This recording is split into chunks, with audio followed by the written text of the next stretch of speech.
Hi, ഇന്ന് നമ്മളില്ലേ എൻ്റെ ഒരു ഫ്രണ്ട് പറഞ്ഞ് അൽത്താസയിൽ ഫുൾ മീറ്റ് ഷവർമ റോൾ നീ കഴിച്ചിട്ടുണ്ടോ എന്ന് ചോദിച്ചു. ഈ ചോദിച്ചത് കേട്ട പാതി കേൾക്കാത്ത പാതി ഞാനും ഇതിലും വണ്ടി എടുത്തിറങ്ങി ഓടി. പോകുമ്പോൾ നമ്മളെ ബീച്ചിലെ ഷാപ്പില്ല, അത് നമ്മളെ സ്വന്തം തറവാടാണ്, ജുബി ചേട്ടൻ്റെ ഷാപ്പാണ്. എങ്കിലും അവിടെ ഈ നിൽക്കുന്നതാണ് എൻ്റെ ഡാഡി ഗിരിച്ച ഒടുക്കത്തെ ആറ്റിറ്റ്യൂഡ്. അപ്പം അങ്ങനെ മൂപ്പർക്ക് ബായ് പറഞ്ഞ് നമ്മൾ അൽത്താസയിലെത്തി. അവിടെ എത്തിയപ്പോൾ ഇവരെല്ലാവരും വരി നിന്നിട്ട് എന്താണെന്നറിയില്ല, നമ്മളെ തന്നെ ഇങ്ങനെ ഭീകരജീവികളെ നോക്കണ പോലെ നോക്കണ്ടേ. അതൊന്നും കാര്യമാക്കാതെ നമ്മൾ ഓർഡർ ചെയ്ത സാധനം ഇങ്ങോട്ട് എത്തി. ഒന്നാണേ ഓർഡർ ചെയ്തത്, എന്നിട്ട് ഹാഫ് കട്ട് ചെയ്യാൻ പറഞ്ഞു. കട്ട് ചെയ്യാനോ എനിക്ക് അറിയാത്തതുകൊണ്ട് അവന് മുക്കാലും കാലും ആക്കി കളഞ്ഞു. കുഴപ്പമില്ല, ഈ ഭയങ്കര ക്രേവിങ്സ് തോന്നുക ആരെങ്കിലും എന്തെങ്കിലും പറഞ്ഞാൽ അത് അപ്പം എനിക്ക് കഴിക്കണം. പക്ഷെ മുഴുവനൊന്നും കഴിക്കാൻ കഴിയില്ല, പകുതി അല്ലെങ്കിൽ കാൽഭാഗമോ അത്രയൊക്കെ ഞാൻ കഴിക്കുകയുള്ളൂ.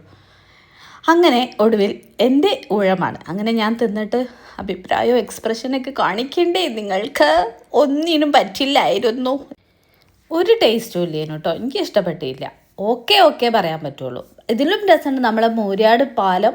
ടൗണിൽ നിന്ന് ഇങ്ങോട്ട് വരാണെങ്കിൽ മൂര്യാട് പാലം ഇറങ്ങുമ്പോൾ റൈറ്റ് സൈഡിൽ കാണുന്ന ഒരു അൻബി റോസ്റ്റർ, അവിടുത്തെ റുമാലി ഷവർമ, അതേപോലെ സിംഗർ ബർഗർ, അതൊക്കെ അടിപൊളിയാണ്.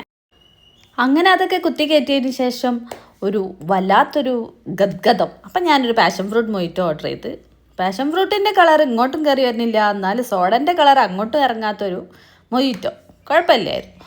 പിന്നെ ഇലൂന കുറേ താങ്ങലായിരുന്നേ എൻ്റെ പണി. ഓൾ ഈ പല്ലിൻ്റെ ക്ലിപ്പ് കാണിക്കാതിരിക്കാൻ മാക്സിമം ഓളിരിക്കും, ഞാനത് കാണിച്ചേ അടങ്ങും എന്നുള്ള രീതിക്ക് ഞാനും. ബാക്കി നീലു പറയും.